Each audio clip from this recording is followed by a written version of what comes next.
Welcome to the Ayn Rand Fan Club. I'm Scott Schiff along with William Swig. William, Happy New Year. How are you? Happy New Year. I'm doing well. How are you? Good, good. Well, we're very pleased to have back with us Objectivist legend Andy Bernstein, a very prolific author. He did the Cliff Notes for Atlas Shrugged and The Fountainhead, among many others. We wanted to bring him in to talk a little bit about the election and his recent piece, The Case for Western Civilization. Andy, thanks so much for joining us. Scott, William, it's always good. It's always good to be on with you guys. So thanks for having me on. Well, let's Absolutely. jump right into it, Andy. Thanks for coming on the program. I just read your essay. It's a very good essay, and I like how you're defending Western civilization and pointing out all the evils of our enemies, the anti-Westerners. Um, Yeah, yeah. one of the quote you begin the article with a series of quotes from these nasty woke leftists, and one is from Susan Sontag, who calls the white race a cancer of human history, but also one from France Fanon. He calls the West wholly without virtue. So these two people seem to have no positive opinion of the West. And I'm just wondering, uh, how would you define Western civilization? And can you compare it to what you think these people think about Western civilization? What do you think their definition of it is? Well, Western civilization, can be in one way can be pointed out geographically. It's the civilization that originates in Greece, ancient Greece, largely in Athens, becomes dominant in Europe, and then eventually in Europe's colonies or former colonies, such as in North America and Australia and places like that. But I think the more importantly, Western civilization preeminently, more than any other culture around the world, has a commitment to reason as a means of gaining knowledge and to individual rights and political economic liberty. Now, these are um, uh, not unconflicted in the West. For example, medieval Christianity was extremely irrational, to put it mildly, and certainly attempted to squelch or squash the Greek approach, the commitment to reason. And we're fortunate that the Greek approach survived. But I would say, more than any other culture around the world, Western civilization has a strong commitment to reason in epistemology, in the means of gaining knowledge, and to liberty in politics. The enemies of Western civilization look exclusively at its negatives, at the imperialism, the transatlantic slave trade, injustices perhaps perpetrated on some of the American Indian tribes, look exclusively at that and ignore the enormous life-giving virtues. They're dishonest, to put it mildly. These are intellectuals. These aren't, 15-year-old high school kids who don't know anything. These are professional intellectuals who have PhDs and some of them in history. For God's sake. So they just look at the evils of Western civilization. They ignore the enormous life-giving virtues of Western civilization, and they also ignore the evils of various other cultures around the world, which have been at least as bad, if not significantly worse, than the West at its worst. We've Yeah, to me, seen, it's always been a battle between like reason and mysticism. Like even in the West, if you think of like Europe as the West, it began very mystical with gods, like Thor and then Christianity popping up and Judaism. But then we kind of grew out of that because of a trend towards science and objectivity. And that kind of defines Western civilization to me. Like you said, just reason and pursuit of individual rights. But Right. that didn't really happen much in the East. They are still very mystical to this day, especially the Middle East. Um, but I think Western enlightenment has reached other areas of the East, and we're now seeing science sort of blossom in some places. Yeah, in and the the Asian tigers, for example, in Japan, Hong Kong, when it was a free society, Taiwan, South Korea, I think the Western commitment to reason and to liberty, to some degree, has been transported to various parts of the world with great, virtuous, life-giving results. So the West has been conflicted on this, not only medieval Christianity, but yeah, you mentioned mysticism, William, but different forms of irrationality, National Socialism in Germany, communism, both of which arose in Germany as a result of Kant, Hegel, and prominent German philosophers like that, and the commitment to the independent mind, to rational thinking as opposed to violently irrational philosophies. The West has always been in conflict with that. But I think the evidence is clear when you look at the history of the world, that the commitment to the independent mind and to rational thought is strongest in the West by far. And this is why you see the great achievements in philosophy, in science, in the arts, in technology, in medicine, all these life-giving results that have to be acknowledged. If we're going to be honest, we have to acknowledge the great life-giving achievements of Western civilization.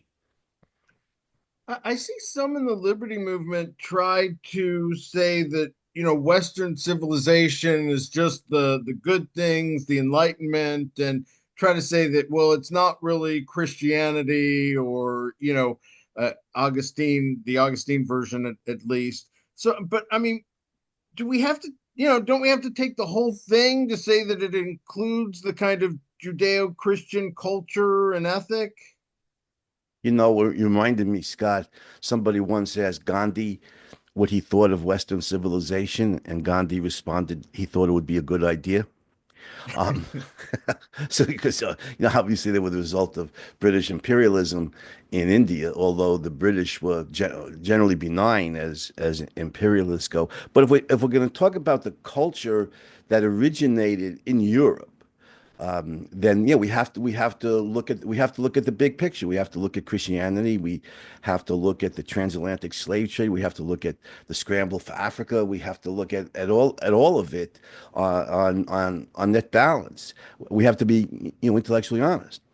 The Westerners have perpetrated some hideous crimes historically, but we have to. Ayn Rand taught us brilliantly, guys. See the big picture, establish the full context, go as far and as wide as you possibly can. And so when we look at world history, we'll notice, wait a minute. There are people in the endless warfare of the human race all over the world. There have been cultures, if I could even dignify the Mongols with the term culture, there have been some groups of people who have been worse than the West at its worst and never as good as the West at its best. And we have to acknowledge that. The Muslims have been much worse than the Westerners. The Mongols were worse. The Asian communists are worse. And we need to see the big picture. And these criticisms of the West from the leftists are a gigantic example of the half-truth fallacy or a partial truth fallacy, where you cherry pick your examples. You look only for the examples that corroborate your thesis. In this case, that the West is evil, and you overlook everything that clashes with it. If the West is uniquely evil, then you're completely overlooking the horrors perpetrated by these other tribes and cultures, and you're completely overlooking the enormous virtues of the West. It's a gigantic example of the half-truth fallacy, and for professional intellectuals, it's dishonest.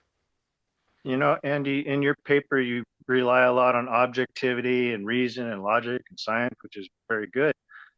But you're dealing with a whole culture on the woke left side who rejects Western values like science and reason.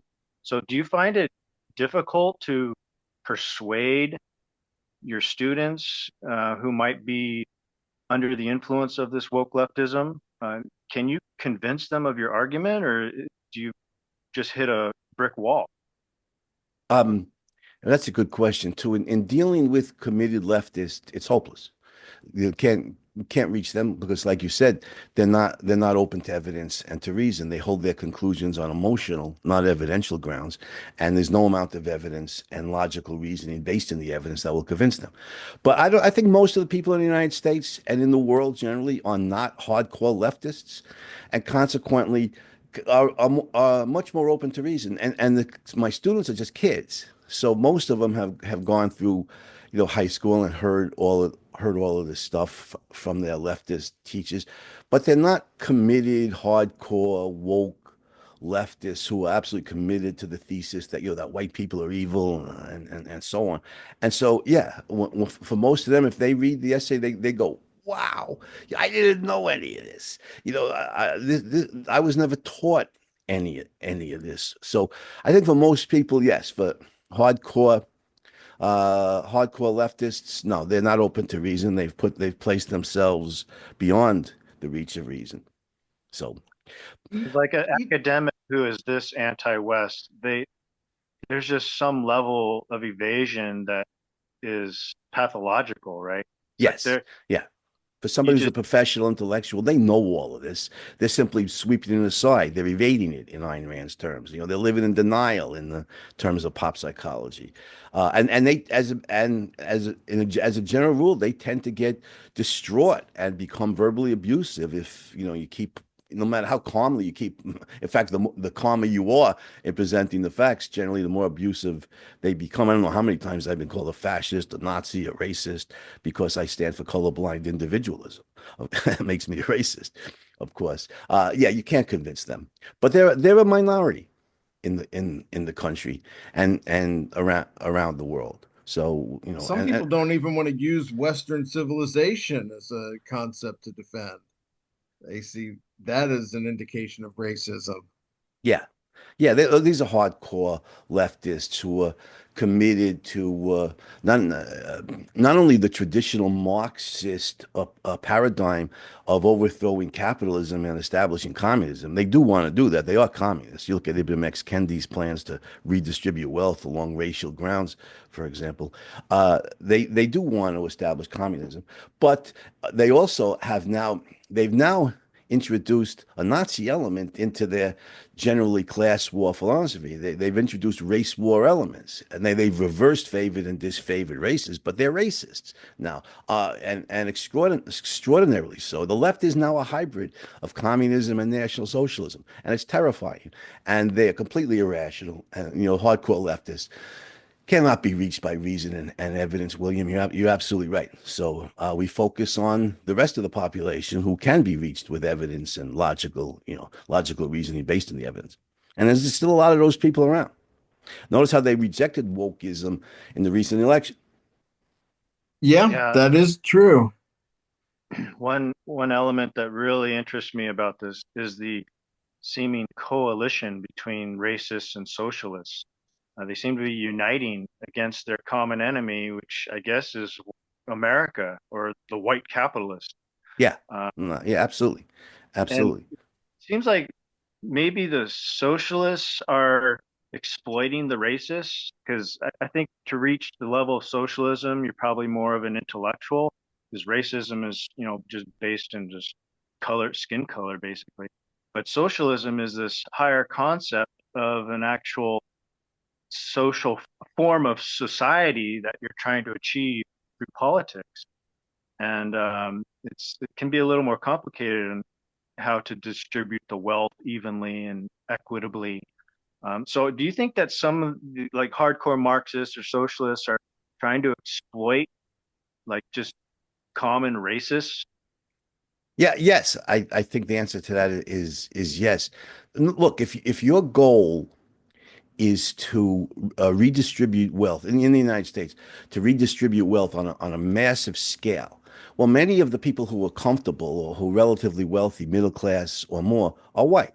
What is there? There's 230 million white Americans, and many of them are comfortable or more. As well, how are you going to get 230 million people to give up a large part of their income to poorer people of color, is in the popular jargon today, whether they're black or Latino or whatever. Well, if you could convince them that they're racist by nature and that their wealth is ill-gotten. It was built up by slaves and by exploiting the non-white lower classes and so on and so on.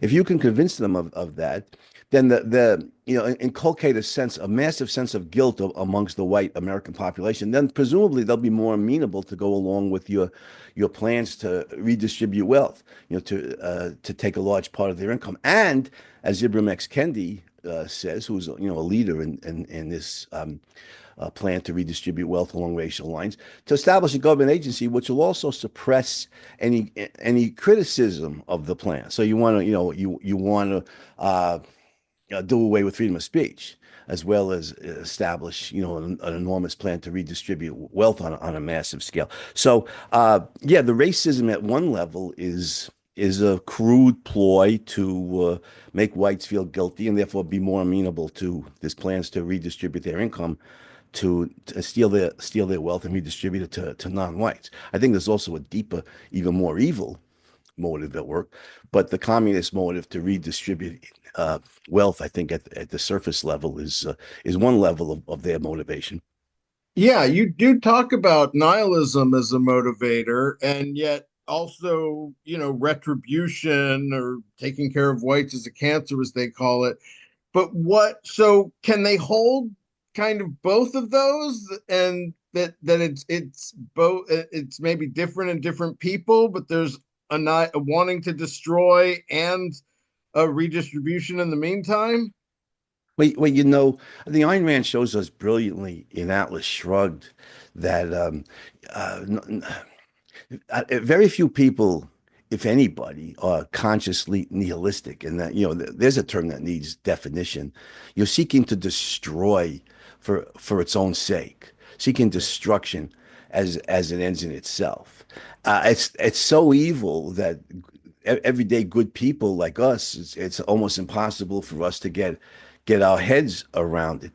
But there are people who are so filled with hatred. I think, it's at a subconscious or emotional level. It's not conscious. I think for these communists we're talking about, the conscious motive is to redistribute wealth and, bring about social justice and equity, financial equity across the board. That's their conscious motive. But I think at a deeper level, it's driven by hatred. I mean, to attack Western civilization, which is the most life-giving civilization in history, including for Black Americans. I mean, where is, despite how persecuted Black Americans have been throughout a large part of the history, today, where in the world is it better to be a Black man or woman? I think the prosperity levels are higher for Black Americans than for Blacks anywhere in the world, and political freedom is certainly greater for Black Americans than anywhere in the world. Why this hatred for the United States and for Western civilization is driven by this rage, the attempt to destroy. If you destroy capitalism in America and establish communism, we know the result. It's not theoretical. We know what communism does. It's a massive policy of destructiveness. And so, yeah, I think the ultimate motive, shielded from, I think from the perpetrators themselves, but I think that at some subconscious level, some emotional level, they're driven by hatred. The racism you can just see. You read Robin DiAngelo's book, and she's just snarling at white people, how evil white people are through the entire book, and she's not the only one. This is just driven by hatred, and nihilism. It's hard to get our heads around it. So let's get some examples, real life examples. The end of World War II, when the Allies were closing in on Berlin from the west, the Soviets from the east, the Nazi regime was about to be killed. They would desperately needed their trains to move men and supplies to both the western and the eastern front. So what did they do?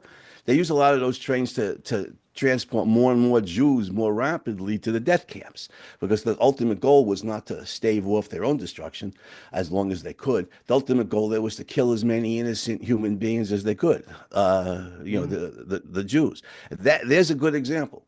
running people over with a car on purpose is a terrorist act is probably the Yeah, same. people who are total strangers and who never did anything to harm you. Yeah, there's horrifying examples like that, and I think ultimately that's what drives this hatred of Western civilization. Look, as I put it in the essay, you if you want to redistribute wealth and you want to bring about more equity, presumably you want it to go on a continuing basis. Why then kill the goose that lays the golden egg? Why attack capitalism and the United States and the West? You're gonna cause massive poverty for the non-white population. That's okay for these guys as long as we do it to the whites because we freaking hate them. It's okay if we bring down the non-whites. Well, that's collateral damage. The ultimate goal is to bring down these smug, prosperous, arrogant white Americans. That's the ultimate goal: is to kill and destroy and bring about this destruction of white America for its own white Americans for its own sake. I wonder if Rand would see that as a bigger threat or someone's tariff policy. Yeah. No, there's no way to know what Ayn Rand would say. We can only speculate on that. But I think rationally, it's pretty clear what's the bigger threat. The left is vastly more dangerous to America than the religious conservatives are. Andy, you bring up the issue of a power struggle in the article. I think that's one motivation. These woke leftists, they want or need power in order to get the wealth that they require to survive. But I also like entertaining, like what is their psychological motives?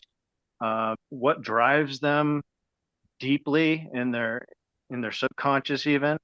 I'm wondering if you've seen the movie The Chamber with Gene Hackman. No, I It's never have.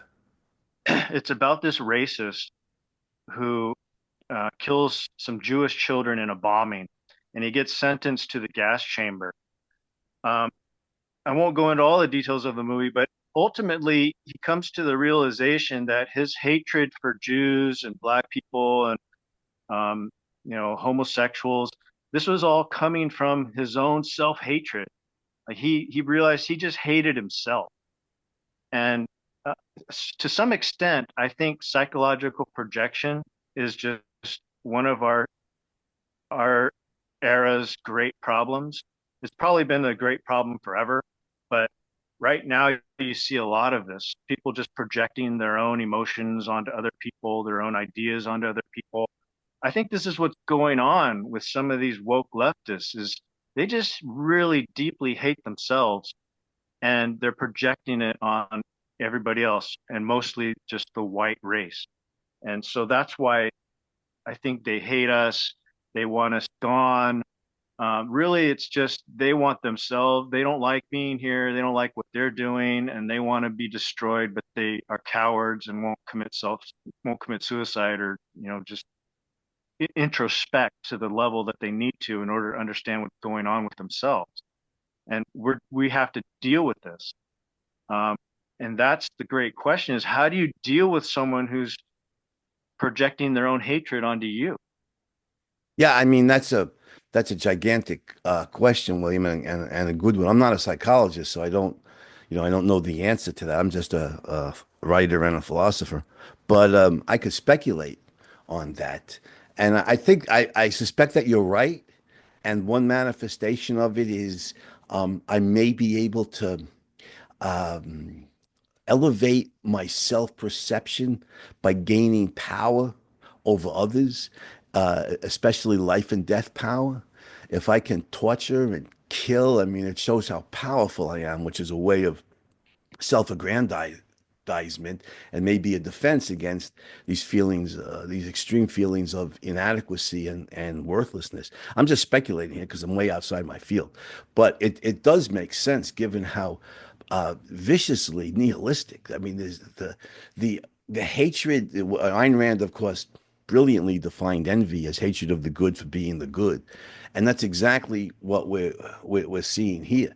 If these people these leftists really wanted to attack evil, then they would attack Islam and they would attack the Asian communists. Well, any communist, but we were talking about whites and non-whites in the essay. They're both more evil than what white Westerners have ever done, and they're still around. Not like the Mongols, who was century, 13th and 14th century. Uh, the Asian communists and the Islamic jihadists, they're still around, still perpetrating the evils. Whereas most of the evils of the West are in the past. So they would be attacking those guys, not the Practically civilization. their own And coalition.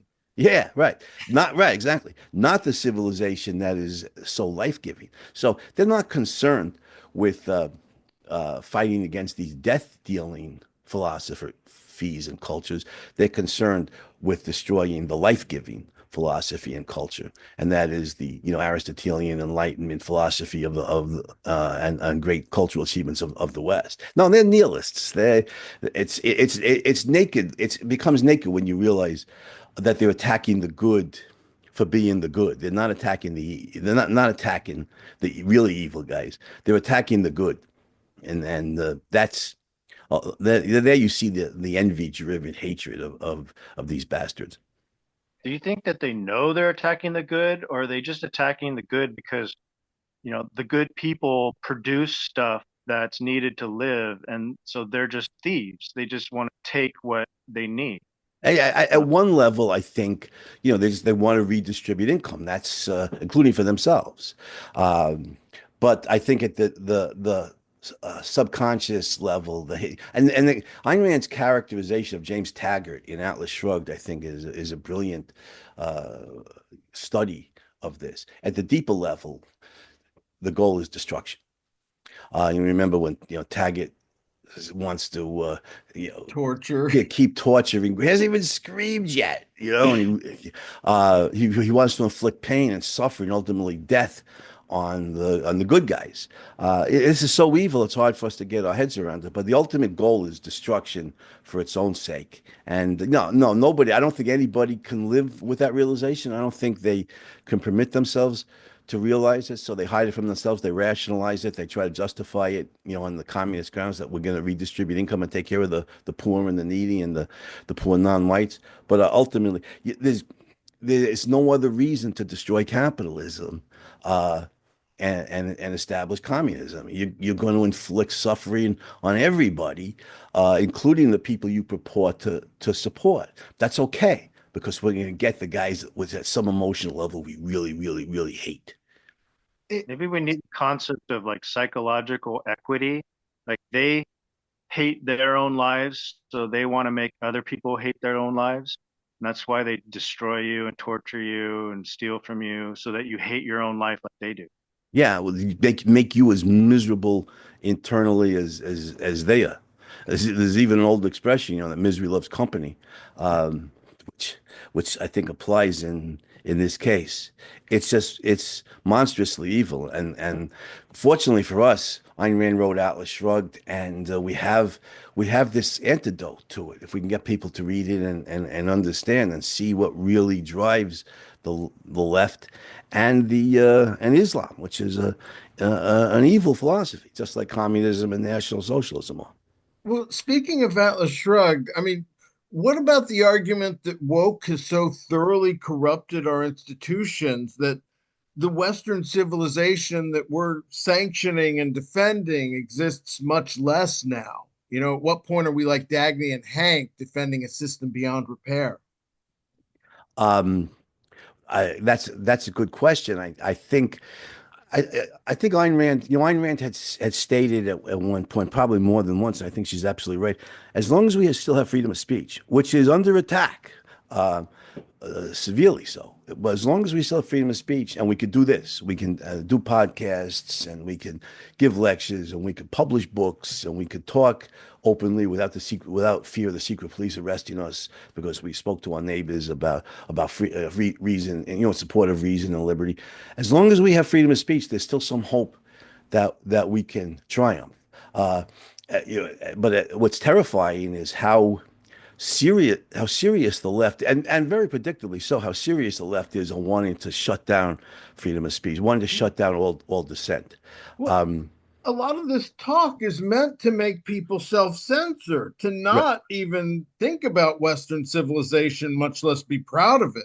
Yes, yes. The cancel culture, certainly in the universities and in large parts of in the corporations and in many of our institutions in the United States. Yes, it's designed to self-censor. That's why the good news is really good. You know, for instance, places like the University of Austin, which is has attracted some old school leftists, some the people on the left.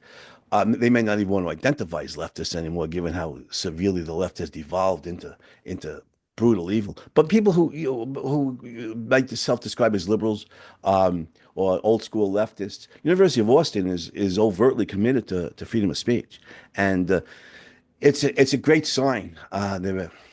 But yeah, the attack on free speech is terrifying. I mean, we saw it in the Twitter files. You know, I disagree with Elon Musk on this, that, the other thing, but I mean, to me, he's a hero. Yeah. One for what he's doing at SpaceX, but The even more at Twitter. Democrats ran on free speech restrictions, calling it, disinformation. Yeah, oh yeah, oh no, absolutely, absolutely. I mean, they established a disinformation. Biden established a disinformation governance board at Homeland Security, which thankfully, many of us screamed "Ministry of Truth," echoing Right. Orwell on this, right? And thankfully, there was so much blowback that he had to shut it down. But notice something, which is terrifying. It would have been bad enough. The government was arrogating to itself the authority uh, to stipulate what's true and what's false. That'd be bad enough if they've done it, let's say at the Department of the Interior or someplace like that, and the government's giving out these pronouncements. Uh, but even worse, Department of Homeland Security is a law enforcement agency. Consequently, if I speak up and state propositions that clash with the governmental claims, does that mean that armed federal agents are going to show up at my door and arrest me? Why else put it in a law? This disinformation governance board at a law enforcement agency. That was especially terrifying. They've been arresting people in Britain for social media posts. Yeah, absolutely. You can't criticize Islam for one thing without being arrested for hate speech, and that's what the left wants to do here. And one example of this, of how naked and overt the left has become in its opposition to free speech, which means freedom of intellectual expression, was, you remember Jacinda Ardern, the former prime minister in New Zealand? Yeah. During the pandemic, she said, I don't remember her exact words. She said something like, "We," meaning the government, "we will be your sole source of truth regarding COVID. If you don't hear it from us, it isn't true." Unquote. I mean, that is just hard. She sounds more like Joseph Stalin, than the political leader of a free society. But that's what the left wants. We're going to be the sole source of truth. We'll dictate to you true and false, and there will be people arrested for openly. You won't be allowed to post on social media against us. You won't even be allowed to speak privately against us. Presumably, we'll establish a secret police to arrest you for that and put you in prison for incarcerate you because you stated thoughts that clash with government policy and government principles. And once we get to that point, it's hopeless. But we're not at that point yet. There's still a lot of people who support free speech, in this country. So there's still hope. I'd like to talk about undeserved guilt, which is something that you bring up in the article. You have a section called "Why Inculcate Undeserved Guilt in White People." Uh-huh. And I think you're right that, you know, it's it's basically to control people and, help, get them to feel like they owe reparations to Black people or Native Americans or whoever white people allegedly oppressed in the past. Um, but I'm also interested in how does it work? Like, why is this working with some white people? And I think maybe there's a connection between Christianity and this feeling of undeserved guilt because Christianity is based largely on original sin and Jesus coming back to cleanse us of this sin. Um, and one reason why I think I became an atheist, originally I was a Protestant, but I became an atheist. I think it's because I didn't really buy into this idea of original sin. I never felt guilty for the sins of my forefathers.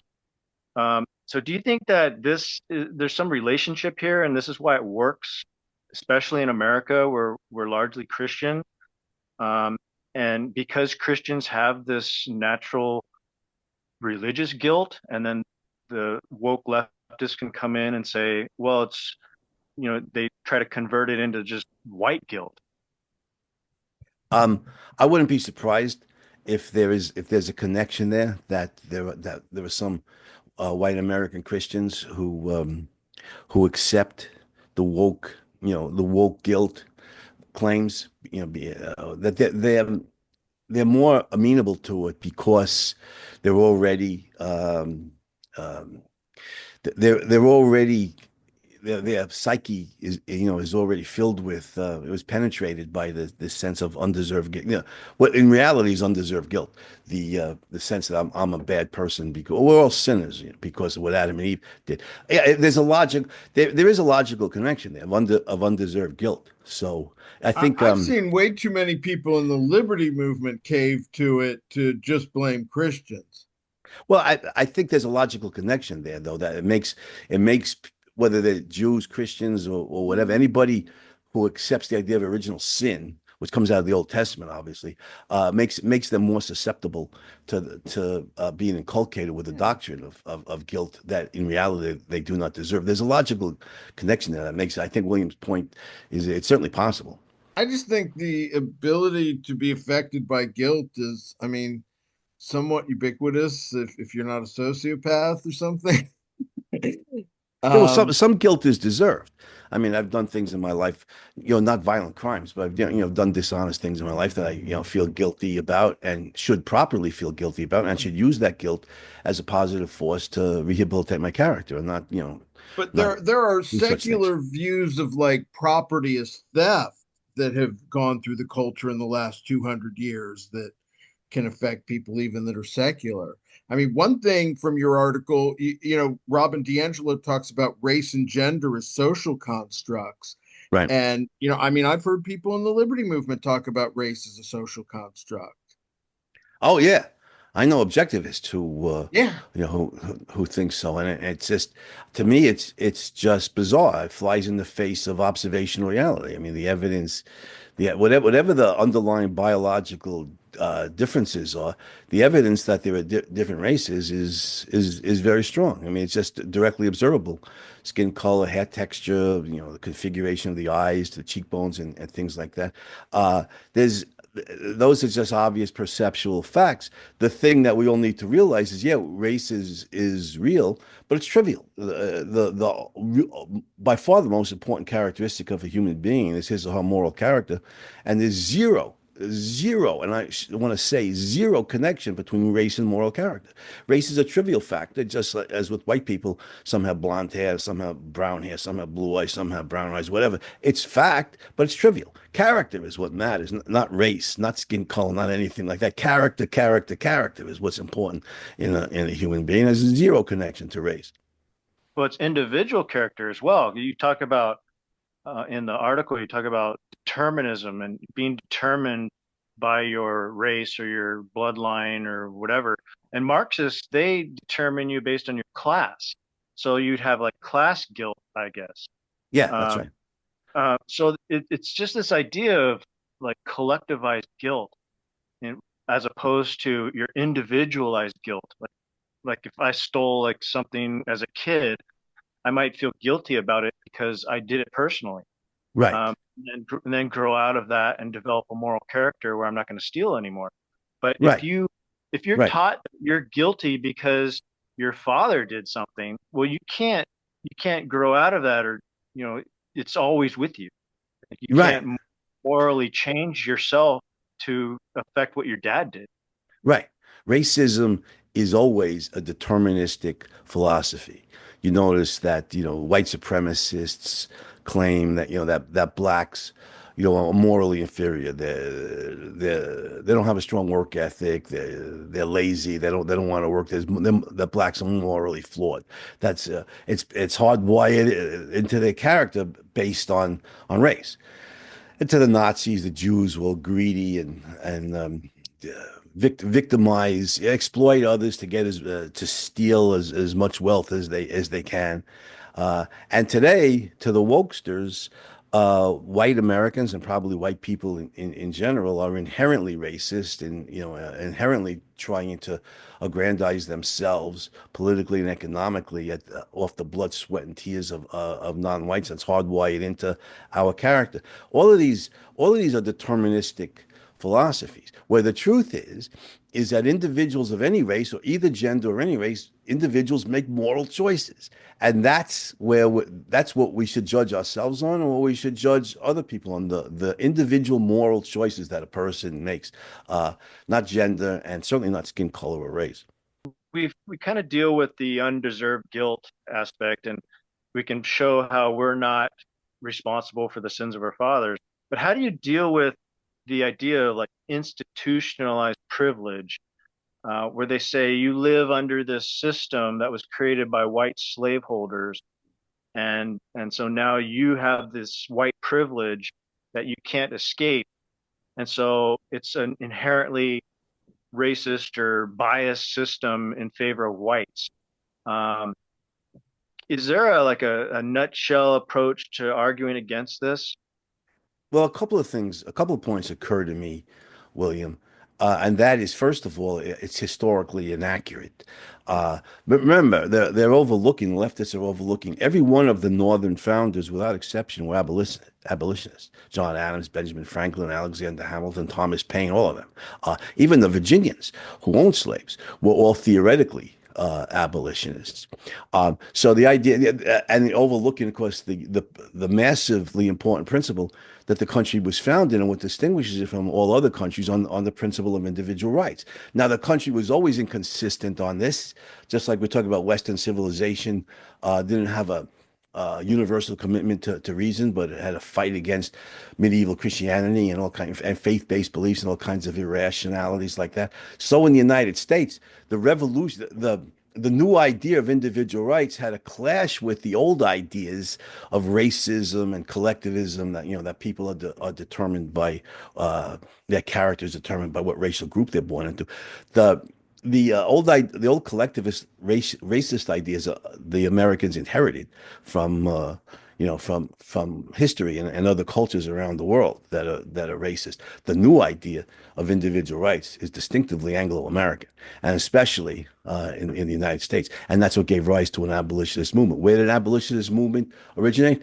Great Britain. What a coincidence. The country where John Locke and others originated the idea of individual rights. So it's historically inaccurate, but the main point is not history, it's philosophical. And that is, even if that were true today in the United States, which it isn't, the solution to this is the panacea for and for racism in any of its hideous iterations is colorblind individualism, is to recognize that race doesn't matter, character matters, and individuals make moral choices. That's what we need to teach people. That's the panacea for white privilege if it existed. And notice the left very often rejects colorblind individuals and they call it a microaggression. Now I'm going to say this publicly. I don't mean you guys, I mean leftists. If you oppose colorblind individualism, the only in logic and in morality, the only cure for racism in any form, then you have no goddamn right to call yourself an anti-racist. You are a racist. But they Yeah, I think justify it by saying that only historical marginalizing races can be racist. What a convenient. But Yeah. my argument for it is actually that, hey, you're in a woke cult, and the first tenet of your faith is to call other people racist. Yeah, we need a rational definition of racism. And racism, as the left defines it today, is you got to be part of the racial group in power that uses that power to oppress other racial groups, and that's ridiculous. So Black Americans can't be racist then because they're members of an oppressed group. Well, if some black guy goes and kill, well, Colin Ferguson, if you remember him, goes on the train in New York in 1993 and shoots up a bunch of white people because he hates white people, then he's not a racist. He's just a garden variety murderer. Well, he is a murderer. He's also a racist. Racism is ascribing moral character to members of a racial group because they're members of that group. That's what racism is. And anybody can be a racist. Doesn't matter if they belong to a power holding racial group or an historically oppressed racial group. Anybody could be a racist. You look at the black Muslims. You read the autobiography of Malcolm X, and you get the beliefs of the black Muslims that white people weren't created by God. They're created by some mad scientist who was a agent of the devil, and they were crawling around on all fours and in the trees. I mean, it's unbelievable. It's comically so racist against whites. Anybody can be a racist. You don't have to. It's not dependent on the power held by the racial group to which you belong. That's an absurd rationalization on the part of the left to cover up their own hideous racism. Gotten them this far. Yeah, yeah, right. You guys remember Colin Ferguson? I remember hearing about it at the time. Yeah. Yeah, it was 93. A lot of people don't remember this anymore. But he was a black Jamaican immigrant. He hated white people, and that was what motivated him to get on the Long Island Railroad and shoot up the car and kill a bunch of white people. Now, the fact that he was a member of a historically oppressed group, does that mean he's not a racist?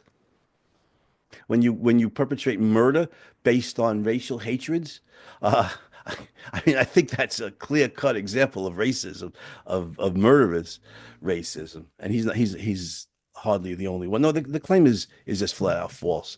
That you have to be a member of a power group in order that oppresses weaker races or oppressed, historically exploited races in order to be a racist. And that's an absurd claim. Anybody can choose to be a racist, and too many people of all races do. Sure.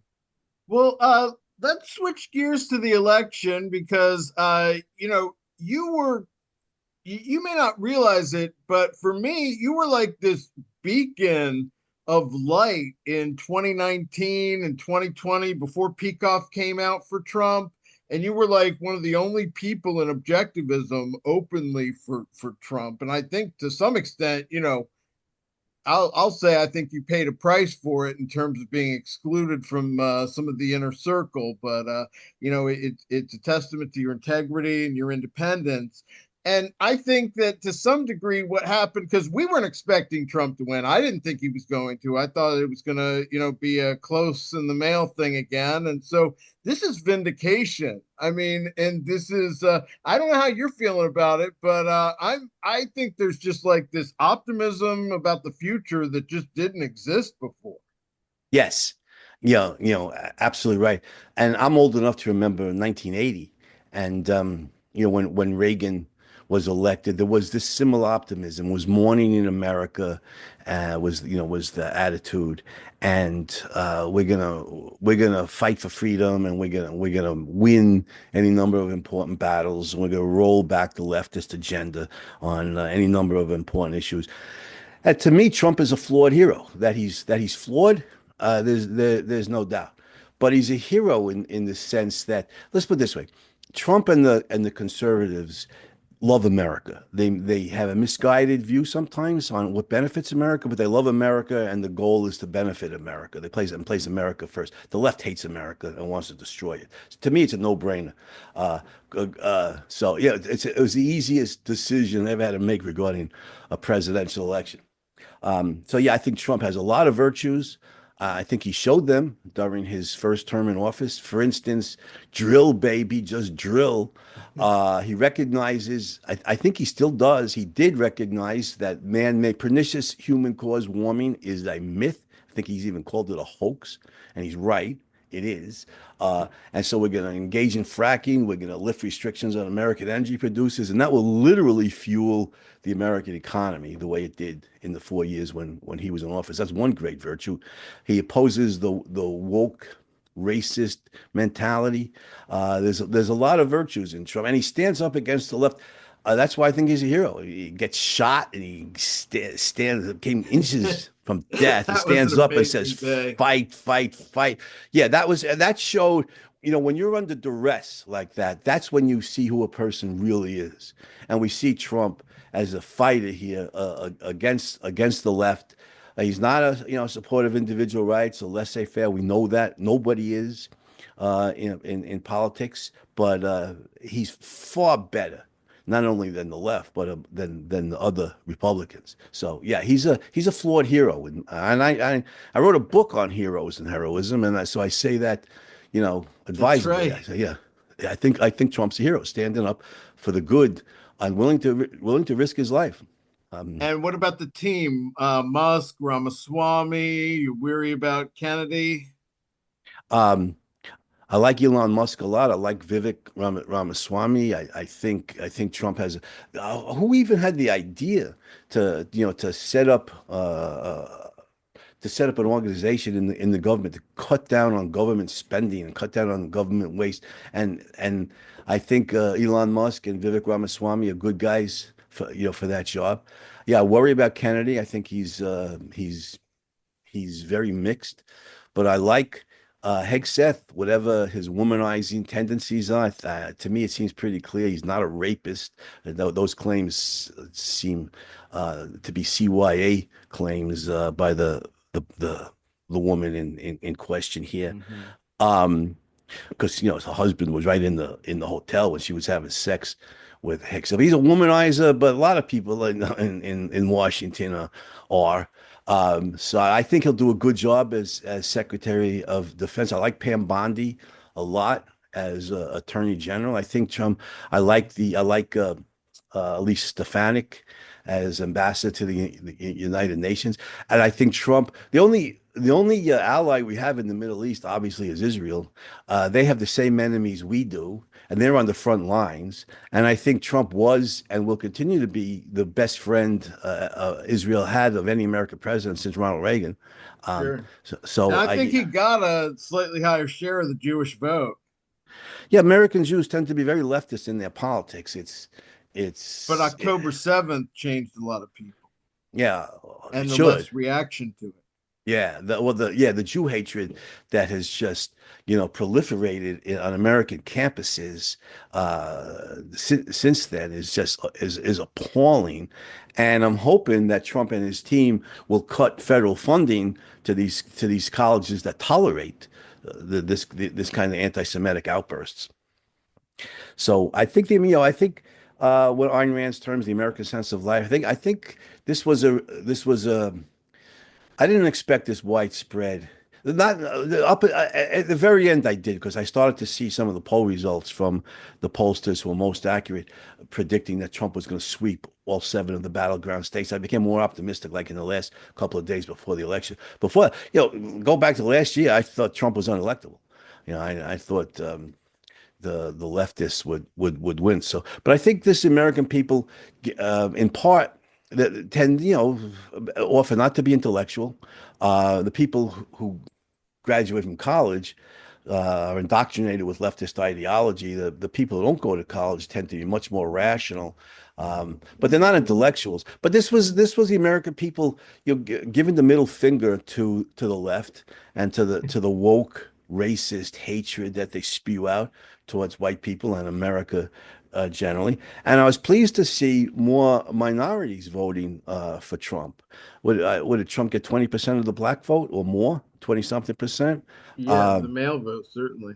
yeah, which is still low. If you get 24% of the black male vote, that still means 76% are voting for their own destroyers for the for the Right, for but the it Democrats. moved in But the but right but it's direction. progress. Yeah, it's progress. And Latinos have voted much more strongly, for Trump. Uh, it's gratifying to see. So yeah, I think Trump is enormously better than anybody in the Democratic Party. The only person I liked in the Democratic Party is now a Republican, and that's Tulsi Gabbard, who's mixed, but all politicians are mixed, but she has a lot of good about her. Andy, Absolutely. what do you make of this accusation that Trump is more popular now because he's moved to the left? I think that always been he's been a liberal type, but he's also a mixed bag. He also has some conservative traditional values, and he's always been that way. And it's just that the Democrats have moved so far to the left that he looks like he's moved to the left, but really he's just held his ground in most cases. Yeah, And I think that's true. Wasn't he a fundraiser for Bill and Hillary Clinton at one time? I think he was. I know I Um, they think met. I think he I think I mean, supported he both. wrote about Carter coming to him for money in Art of the Deal. Yeah, I think he was. I'm not sure about that, but at very least friendly with Bill and Hillary Clinton. Uh, we could go up on YouTube and find old clips, of him on Oprah, on Oprah's show. They were best buds, for Right. years, and they were talking about running as a team, for president and vice president, Donald Trump and Oprah Winfrey. So yeah, I think he was always, you know, moderate leftist to some see him not just getting awards from the NAACP for his contributions to them, but hobnobbing with Jesse Jackson and Al Sharpton. I think he was always something of a leftist, but that by the way, that's anybody who knows Trump's history there. You just have to shake your head. As soon as he became a Republican candidate for president, he's denounced as a vicious racist. He's a white supremacist. He was never any such thing, and he isn't now. He never was and is not now. Presumably never will be. But he I had a stood up to it. yeah, Unlike, he stands up to it. That's part of what makes him a hero. I had a friend of mine who's scratching his head, smart guy, scratched his head when Donald Trump became the president who classified the KKK as a terrorist organization. Nobody did it before him. It was Trump. And my friend said, I can't get my head around it because he's so convinced by leftist propaganda that Trump's a white supremacist. But it makes sense that Trump would be the guy who would classify the Klan as a terrorist organization because he was never a white supremacist or a racist. When Trump said, I'm the least racist president of history, he's given to self-aggrandizement and braggadocio and things like that and hyperbole. But that may or may not be literally true. But it's in the ballpark. He's definitely one of the least racist presidents that we've had. And so, yeah, this idea that Trump is a racist is just leftist, vicious leftist propaganda. But yeah, he was always something of a leftist, and so it's not surprising to see him, talking to the labor unions. We're gonna impose tariffs on imported goods so that we're going to protect American industries, and he doesn't get the virtues of free trade. He's international free trade. He's not a capitalist, so he's kissing up to the labor unions and so on. But that's always been who Trump was, and he's flawed. But he's definitely a hero. I mean, his virtues far outweigh his flaws. how big of a role did Elon play? And do you think Elon's a hero? Well, I thought Elon was a hero even before he bought Twitter and turned it into a largely free speech platform just because of what he did at SpaceX, and what he's doing at SpaceX. I think he's a mixed case. I He's a mean, rent. well, right, but you've seen a lot of people in the objectivist movement that were backing Biden and Harris that it seems like they've kind of turned on Elon as well. Yeah, there. Well, Like he's a grifter, he didn't start any of his own businesses. um, yeah. Well, for objectivists to back Biden and Kamala is so unbelievably irrational. I mean, I can't even, uh, I can't even express, on a public show. I won't express on a I public show heard that. what my feelings are for such people. But Well, El- how can you reasonably equate Trump with Kamala Harris? I mean, it's just ridiculous. it's my good buddy Bosch Foster, I don't want to drop the F-bomb on the show, but he said for such people, he described them as they're bleeped in their head. Right. You can't, I mean, the leftists are so vastly worse that in terms of supporting freedom, that it's inconceivable, to quote one of my favorite movies, The Princess Bride. But did Musk first of all, he's a mixed case. Yeah, he's a rent seeker. He took all his government money, for Tesla and and everything. So he's a mixed case. But he didn't start SpaceX. That's not his company. Who started it? If he, Yeah, uh, well, they said that oh, it's the engineers he hired at SpaceX. well, He's not really. from what I've read, Elon Musk is a brilliant engineer himself, and his staff says so. Yes, it's On tribal how. based hate, but for objectivists to then hate one of the most creative capitalists of our time. Yeah, who rejected the woke mentality, left Silicon Valley in California, moved to Texas, but above all, bought Twitter and turned it into a free speech platform that the people who oppose government principles and policies, or leftist principles and policies regarding climate change, regarding COVID, regarding the possible dangers of the vaccine, that that their right to post on Twitter is protected. They're not and exposed. Must expose in the Twitter files, the government, the FBI, and other federal agencies coaching, I like that euphemism, coaching Twitter as to who could be allowed to post Right. on that platform and who could not be allowed to post. That's censorship. That's not just private organizations deciding we don't agree with this guy, we're not going to post. That's the government telling and threatening private companies regarding who could be allowed to post and who could not be allowed to post. And Musk exposed it, and he did away with it at Twitter. So that makes him a hero, regardless what he does at SpaceX. And the fact that we're going to Mars, at some point, I think an enormous will be an enormous achievement. You see the way SpaceX captures their rockets now. Um, Hmm. it's extraordinary. So I mean, Musk. And I wouldn't be surprised if Musk and Vivek do a good job regarding cutting down on government spending and so forth. I won't be surprised if they do a good job at all. So yeah, I'm a big supporter of Elon Musk, especially on the freedom of speech issue. That's great. Well, That's the thank most you. important issue of all, because freedom of speech means freedom of intellectual expression. It means freedom of the mind, and Musk Absolutely. And supports he's it, he and said Trump. so himself. And but I'm glad you're out there and seeing it.